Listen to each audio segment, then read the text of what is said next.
There's been a general downward trend in global M&A across the market, particularly at the larger end of the deal spectrum, but we are seeing momentum build in the pipeline, particularly in the mid-market and for particular sectors. But deals are taking longer to do and they are more complicated. For a full return to transactional activity, we really need to see a stabilisation in the interest rates.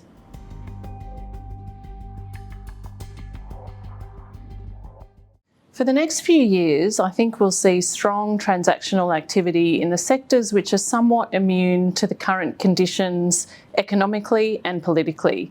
Those things will be driven by decarbonisation and the increase in the population. The healthcare sector is a really exciting sector to watch, and one where I think we will really see continued upswing in transactions. These things are driven by the ageing population, the growth in population, the increase in the use in tech and AI in the healthcare sector, and of course the real advancements in genomics and the increased use of IVF and fertility. Of all these things, the most exciting, I think, is the advancements in genomics, because it has the real ability to completely change the health landscape in Australia, and that will drive transactional activity.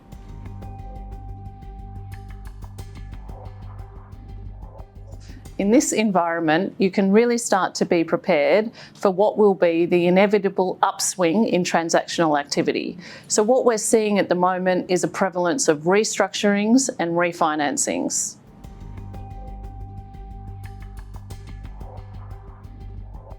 In the next 12 months, I think we'll see a real proliferation of regulation in Australia and into the coming years as well. Currently in Australia, we have very limited ESG regulation. You see in Europe, and in particular in France, the regulation is much more progressed. It's really important to holistically consider ESG when you're looking at a transaction. You need to look at it through a risk management and a value capture lens. If you're just looking at the regulation, you can really miss the opportunities.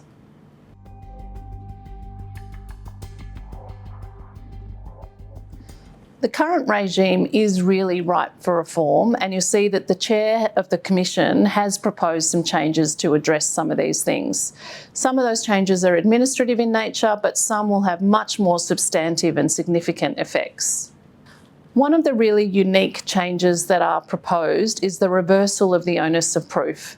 This means that the transacting parties need to convince the Commission that the transaction doesn't substantially lessen competition. This will change the engagement with the regulator and the information that's provided to the regulator.